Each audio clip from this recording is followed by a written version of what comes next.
नमस्कार दोस्तों। आज मैं अपने चैनल में फेसबुक के और यूट्यूब के चैनल पे आपको स्वागत है और एक नया विषय, एक नया टॉपिक, बहुत आज के डेट में उसकी जानकारी रखना बहुत ही ज़रूरी है।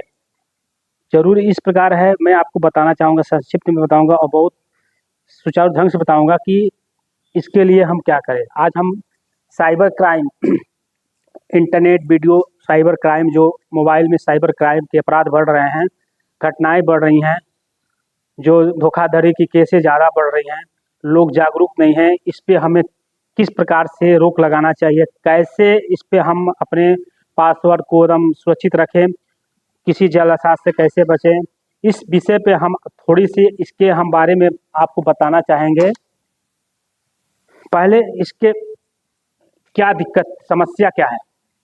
जब कोई व्यक्ति किसी ऐसे डिवाइस की सहायता से कोई गलत काम करता है, जब कोई व्यक्ति किसी डिवाइस की सहायता से कोई गलत काम करता है जिसका दूसरा व्यक्ति उसका बुरा असर पड़ता है, उसे ही साइबर क्राइम कहते हैं। साइबर क्राइम के प्रकार कितने होते हैं? साइबर क्राइम एक्सपर्ट के अनुसार साइबर क्राइम कई प्रकार के होते हैं। वेब हाईजैकिंग, अनधिकृत पहुंच एवं hacking, cyber stacking, virus attack इत्यादि। इस प्रकार के बहुत सारे साइबर क्राइम आजकल देखे जाते हैं। मतलब आप समझ सकते हैं कि कोई एसएमएस आया, किसी कंपनी से एसएमएस आ गया, मान लीजिए आपको नहीं पता, बोल दे कि मैं तो जियो कंपनी से, सर आपका रिचार्ज प्लान खत्म हो गया है, आप अपना जियो रिचार्ज प्लान करा सकते हैं। LIC से मैं बोल रहा हूँ, तो SBI बैंक से बोल रहा हूँ। इस प्रकार से बहुत सारी धोखाधड़ी आती है। इससे हम कैसे सावधान रहे, थोड़ी सी हम इसके बारे में चर्चा करेंगे और बताना चाहेंगे। साइबर क्राइम एक्ट क्या है? साइबर क्राइम एक्ट क्या है? साइबर क्राइम किसी भी देश के सबसे अहम चुनौतियों में से एक है, इसलिए क्राइम एक प्रावधानों को जोड़ा गया है। और बता दें, सूचना प्रौद्योगिकी अधिनियम 2000 के नियम के प्रावधान किया गया है। निपटने के लिए इसके प्रावधान किए गए, मतलब इससे हम कैसे निपटारा करें, कौन सा एक्ट है, अगर साइबर क्राइम हो जाते तो हम इसे कौन सा एक्ट में हम केस दर्ज कर सकते हैं, क्या इसका एक्ट है। तो एक्ट भी थोड़ा सा आपको जानना जरूरी है। 43 से 43(1), 66, 66(1), 66(B), 66(C), 66(D), 66(E), 66(F), 67, 61, 67(B), 70, 72 एवं 74 धाराओं के सम्मिलित हैं। साइबर क्राइम के प्रकार, साइबर कई लोगों से ऐसे होते हैं जो कि अपनी निजी डेटा को दुनिया के साथ साझा नहीं करना चाहते हैं और इस हद तक पहुंच जाते हैं, लोग आत्महत्या कर लेते हैं। बता दें कि साइबर अपराध इंटरनेट की मदद से होते हैं। निष्कर्ष इसका क्या है? साइबर जितने क्राइम होते हैं ये इंटरनेट के हैकिंग के द्वारा किए जाते हैं। आपके मोबाइल को हैक करके उसका पासवर्ड जान के आपको गुप्त सूचनाएं को वो इकट्ठा कर लेते हैं, जिससे वो आपके बैंक के डिटेल सारे चीज़ पा जाते हैं, जिससे आपका पैसा उसमें से वो लोग किसी तरह OTP मिल जाने के कारण वो सारे पैसे को निकाल लेते हैं। इसको जानना बहुत जरूरी है। निष्कर्ष इसका है, साइबर अपराध बेहद निर्दयनीय है। साइबर अपराध के लोगों को जागरूकता फैलाना जरूरी है कि लोग इस इंटरनेट का इस्तेमाल कैसे करें। तो पूरी जानकारी, साथ ही लोगों को इंटरनेट के उपयोग किसी भी नुकसान से कैसे बचा जा सके, इस प्रकार की जानकारी जरूरी है। साइबर क्राइम में देखिए दोस्तों, कभी भी आपके मोबाइल पर किसी प्रकार का SMS आता है तो आप उसमें सतर्क रहें। बिना सोचे समझे कभी भी अपना OTP, पासवर्ड, जैसे अपना ईमेल ID, मोबाइल नंबर ऐसे किसी अनजान व्यक्ति को ना शेयर करें। और इससे हम तभी बचे जा सकते हैं, अपनी पासवर्ड स्ट्रॉन्ग रखें, मोबाइल के पासवर्ड स्ट्रॉन्ग रखें, मेल ID, आपके जो बैंकिंग मोबाइल नंबर अटैच है, उस आधार कार्ड अटैच है, उसको किसी से साझा ना करें जब तक हमें एक क्लियर ना पता चल जाए कि हमारे लिए मैसेज क्या वो सत्य है या गलत है। मान लीजिए एग्जाम्पल में, मान लीजिए कोई SBI बैंक बोलता है, मैं भारतीय स्टेट बैंक से बोल रहा हूँ, सर आपका KYC कराना है। तो KYC हम कराना हो तो हम बैंक में चले जाएंगे, हम किसी को ऑनलाइन क्यों अपनी बातें बताएंगे। इसलिए इस सब चीज़ से सचेत रहना बहुत जरूरी है दोस्तों। कभी भी अपनी OTP साझा ना करें। जब तक आप एक चीज़ जान लीजिए, जब तक अपनी मोबाइल की OTP किसी को सेंड नहीं करेंगे तब तक कोई भी साइबर क्राइम आपसे अपराध नहीं कर सकता है। जब आपका ओटीपी वो पा जाता है तब वो आपकी पूरी मोबाइल की डेटा को ऑन करके स्क्रीनशॉट में वो तब्दील कर लेता है, उसको सारी चीज़ें उसके मोबाइल पे दिखाई देने लगती है, जिससे वो अपराध आसानी से कर लेता है। आप क्या डबल बटन दबा रहे हैं, क्या कर रहे हैं, वो हर एक चीज़ डिटेल आपको उस मोबाइल में उसको मिल जाता है।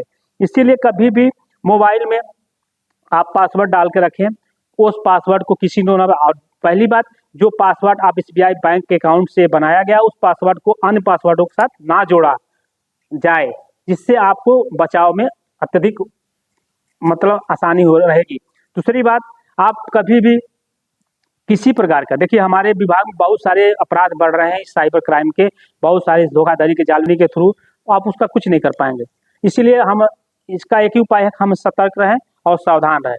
कभी भी साइबर क्राइम होता है तो सतर्क रहें, अपनी मोबाइल पर किसी प्रकार का एसएमएस साझा ना करें, ऐसे कोई वेबसाइट को आप लॉगिन ना करें जिसे जिसे आप ना जानते हो। जैसे मान एग्जाम्पल, आपने गूगल पर कोई चीज़ आपने खोजना शुरू किया तो फर्स्ट का 2 स्टेप होता है, उसी में आप अपना देखें, वो भी वेरीफाई कर लें कि हाँ ये जो ऐप है क्या इस पर जो लॉगिन किए हैं क्या सही है, सही होने के बाद ही लॉगिन करें, उसमें अत्यधिक अंदर ना जाए, क्योंकि लॉगिन करेंगे तो उसका वेबसाइट दिखाई देगा, बट आसानी से पता चल जाता है। इसलिए साइबर क्राइम को बचने के लिए हमारा एक ही उपाय है कि हम मोबाइल को सतर्क है, क्योंकि ऑनलाइन इंटरनेट बैंकिंग का ज़माना है दोस्तों, और बहुत सारे अपराध बढ़ रहे हैं।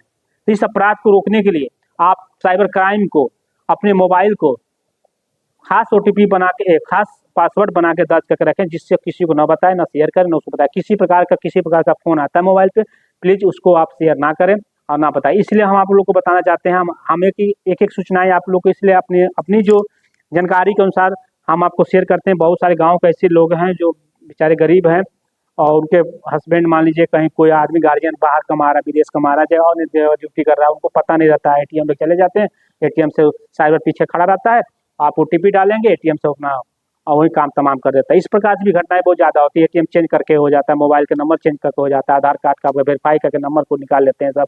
तो इस सब चीज़ से बचा जाए, आधार कार्ड और चाहे पैन कार्ड, चाहे अपना मोबाइल नंबर, ये सब चीज़ किसी को शेयर नहीं किया जाता जो आपका बैंक से लिंक हो। साइबर का एक ही लक्ष्य होता है, हम कम समय में ज़्यादा पैसा कैसे कमाएं। बहुत सारे देखेंगे फ्रॉड, करोड़ों करोड़ रुपया घोटाला, यहाँ तक सरकार की संपत्ति पर भी घोटाला, सरकार के बड़े बड़े एसबीआई बैंक हो गए, रिजर्व बैंक, उनके ऊपर भी ये लोग साइबर क्राइम कर देते हैं और उसमें कभी कभी सफल भी रहते हैं, कभी कभी पकड़े जाते हैं। जब पकड़े जाते हैं तो लोगों को जागरूक होता है, पता चलता है कि हाँ मेरे साथ फ्रॉड हुआ है।